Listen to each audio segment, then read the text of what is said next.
অনেকেই আছেন মুরগির চামড়া খেতে একদমই পছন্দ করেন না, হয় চামড়াগুলোকে ফেলে দেন, নয়তো দোকান থেকে চামড়া ছাড়া মাংস কেনেন। আজকের এই রেসিপিটি দেখার পর চামড়া তো ফেলবেনই না, বরং মাংস ছেড়ে মুরগির চামড়াকেই এইভাবে বারবার বানিয়ে খেতে ইচ্ছে করবে। হাই এভরিওয়ান, আমি সালমা ফ্রম ডেলিসিয়াস বংডিস। আজ আমি মুরগির চামড়ার দারুণ একটি রেসিপি বানিয়ে দেখাবো। আর তার জন্য আমি একটা গোটা মুরগি নিয়েছি, আর এই গোটা মুরগির চামড়াটা আমি ছাড়িয়ে নেব এবং যতটা বেরোবে ওটা দিয়েই আমি আজকের রেসিপিটি বানাবো। মুরগিটার ওজন 2 কেজি 300 ছিল, আর আমি যতটা চামড়া ছাড়াতে পারবো ততটা দিয়েই রেসিপিটি বানাবো। সত্যি কথা বলতে মুরগির চামড়ার এই রেসিপিটি খেতে খুবই দুর্দান্ত হয়েছিল। আমার মুখের কথাই বিশ্বাস করে নয়, আপনারা স্টেপ বাই স্টেপ আমার ভিডিও ফলো করে বানিয়ে দেখবেন, তখনই বুঝতে পারবেন সত্যি এটা খেতে কতটা টেস্টি হয়েছিল। মোটামুটি এতটা চামড়া আমি তুলতে পেরেছি, তো চলুন রেসিপিটি শুরু করা যাক। চামড়ার মধ্যে খুব ছোট ছোট পালক থাকে, সেগুলো তুলে নিয়েছি এবং চামড়াটা খুব ভালো করে ধুয়ে নিয়েছি।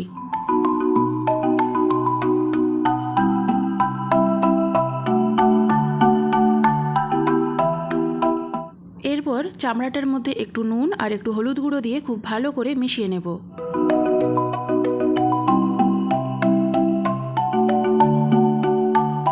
এখানে মুরগির মেটে আর পাকস্থলীটা নিয়েছি। চামড়াগুলো প্রথমে কিছুক্ষণ ভেজে নেওয়ার পর তারপর এগুলো দেব। একটি ননস্টিক ফ্রাই প্যানে 1 টেবিল চামচ সর্ষের তেল দিয়ে দিলাম। তেলটা গরম হয়ে গেলে চামড়াগুলো দিয়ে দেব। এরপর চামড়াগুলো বেশ কিছুক্ষণ ধরে ভাজতে থাকবো। যেহেতু মুরগিটা একটু বড় সাইজের ছিল, তাই চর্বিটাও অনেক ছিল, আর সেই কারণে চামড়ার মধ্যে অনেকটাই চর্বি আছে। আর এই ভাজতে ভাজতে চামড়ার মধ্যে চর্বিগুলো গলেও যাবে, আর চামড়াটা পরিমাণে কিন্তু একটু কমেই যাবে।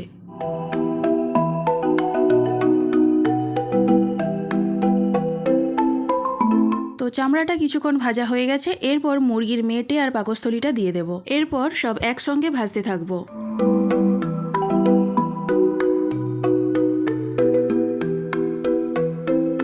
এখানে একটা মিডিয়াম সাইজের পেঁয়াজ কেটে রেখেছিলাম, সেটা দিয়ে দেব। তো দেখতেই পাচ্ছেন চামড়া থেকে চর্বিটা গলে তেলের পরিমাণ অনেকটাই বেড়ে গেছে, আর সেই কারণেই আমি তেলটা তুলে নিয়ে একটা কাপে রেখে দিয়েছি। পরে যে কোনো সময় চিকেন রান্নার সময় এই তেলটাকে আমি ব্যবহার করব। একটা মিডিয়াম সাইজের টমেটো কেটে রেখেছিলাম, সেটা দিয়ে দেব। দিয়ে দেব 3-4টে কাঁচা লঙ্কা কুচি। নাড়াচাড়া করে সব কিছু খুব ভালো করে মিশিয়ে নেব। এরপর লো ফ্লেমে ঢাকনা দিয়ে 5 মিনিট রান্না করব। 5 মিনিট পর ফিরে এলাম। টমেটোটা বেশ সুন্দর সেদ্ধ হয়ে গেছে। এরপর দিয়ে দেব কিছু গুঁড়ো মশলা। দিয়ে দেব 1/2 চা চামচ ধনে গুঁড়ো, 1/2 চা চামচ জিরে গুঁড়ো, 1 চা চামচ লঙ্কার গুঁড়ো, আর 1/2 চা চামচের একটু কম গরম মশলা।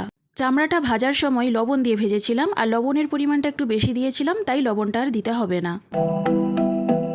দিয়ে দেব 1 টেবিল চামচ আদা রসুন বাটা। আদা রসুন বাটা দিয়ে নাড়াচাড়া করে নিয়ে ঢাকনা দিয়ে আবারও লো ফ্লেমে 3-4 মিনিট রান্না করব। একটা কথা বলে রাখি, যেহেতু এটা ভাজা হবে তাই এখানে কোনো রকম জলের ব্যবহার করা যাবে না। তো 3 মিনিট পর ফিরে এলাম। মুরগির চামড়া ভাজা আমাদের একদম রেডি। এরপর এটাকে পরিবেশনের জন্য একটা পাত্রে ঢেলে নেব। আমার ফ্যামিলিতে যারা মুরগির চামড়া খেতে পছন্দ করতো না, এটা বানানোর পর তারা খেয়েছে এবং সত্যি কথা বলতে তারা আমার অনেক তারিফ করেছে। আজ এই পর্যন্ত, দেখা হবে পরবর্তী কোনো রেসিপি নিয়ে। সকলেই খুব ভালো থাকবেন, সুস্থ থাকবেন।